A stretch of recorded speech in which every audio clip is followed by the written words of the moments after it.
അസ്സലാമു അലൈക്കും. ഷിസ വ്ളോഗിലേക്ക് എല്ലാവർക്കും സ്വാഗതം. ഞാനിപ്പോൾ ഉള്ളത് അടിവാരത്താണ്. അപ്പോൾ നമ്മൾ ചുരം കയറാൻ വേണ്ടി സ്റ്റാർട്ടിങ് ആയതുകൊണ്ട് നിൽക്കുകയാണ്.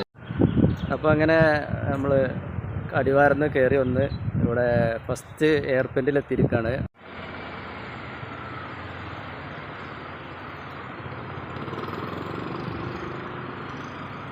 അപ്പോൾ ഇതാണ് ഫസ്റ്റ് എയർപോർട്ട് വരുന്നത്.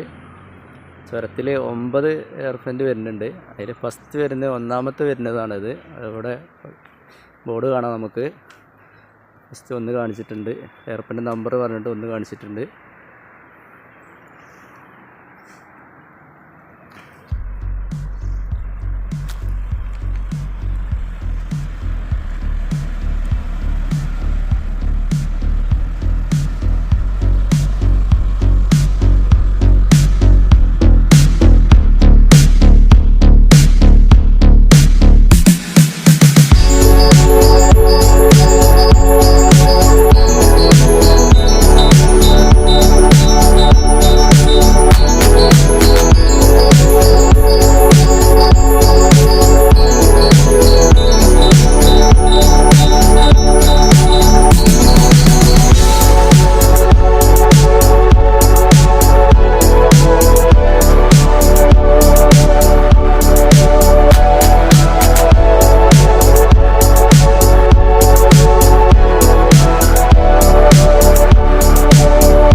ചുരം കയറി ഒരു ഫസ്റ്റ് എയർപോർട്ട് കഴിഞ്ഞ് കുറച്ച് മുന്നോട്ട് പോന്നാൽ നമുക്ക് ചെറിയൊരു വ്യൂ പോയിന്റ് കാണാൻ സാധിക്കും. അപ്പോൾ അതൊന്ന് കാണാം.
അപ്പം നമ്മൾ വന്ന് 9ാമത്തെ വളവ് എത്തിയിരിക്കുകയാണ്. അപ്പോൾ 9ാമത്തെ വളവ് നമുക്കൊന്ന് കാണാം.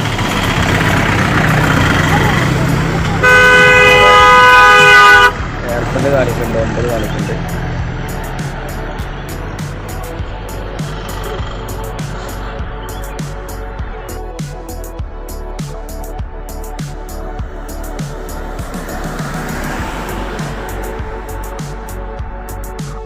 അങ്ങനെ നമ്മൾ ചുരത്തിൻ്റെ 9ാം വളവ് കഴിഞ്ഞ് അങ്ങനെ മുകളിൽ എൻഡിലെത്തിയിരിക്കുകയാണ്.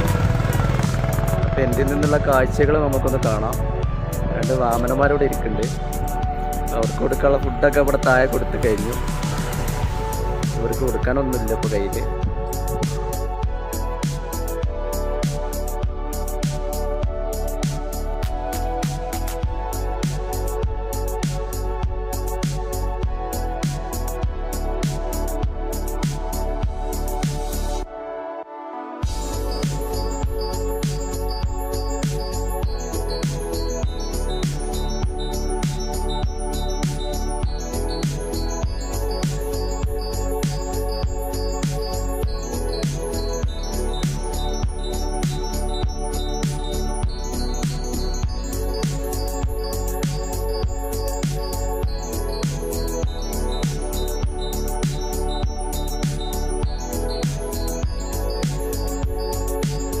ചുരമൊക്കെ കയറി കഴിഞ്ഞ് കുറച്ച് താഴോട്ട് പോന്നാൽ നമ്മൾ കാണാം ഒരു മരത്തിൽ ബന്ധിച്ച ഒരു ചെങ്ങല കാണാം.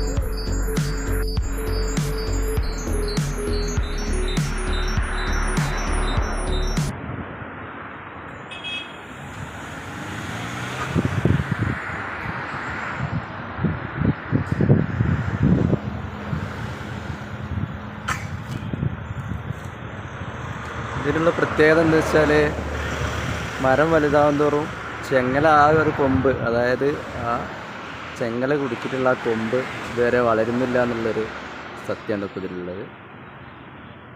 ആ കൊമ്പ് നമുക്ക് കാണാം.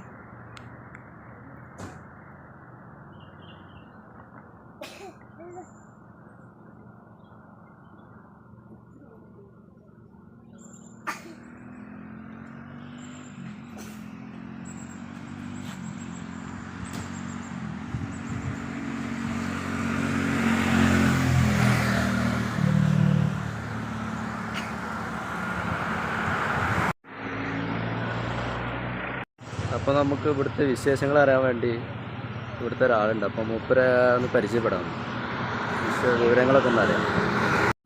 ബ്രിട്ടീഷുകാർ വയനാട്ടിലേക്ക് കയറാൻ ഒരു മാർഗം കണ്ടുപിടിക്കാനായിട്ട് ശ്രമിച്ചുകൊണ്ടിരുന്ന കാലത്ത് ചിപ്പിലിത്തോട് വന മേഖലകളിൽ താമസിച്ചിരുന്ന കരിന്തണ്ടൻ എന്നൊരു ആദിവാസിയാണ് അവരെ സഹായിച്ചതെന്നാണ് കഥ പറയുന്നത്.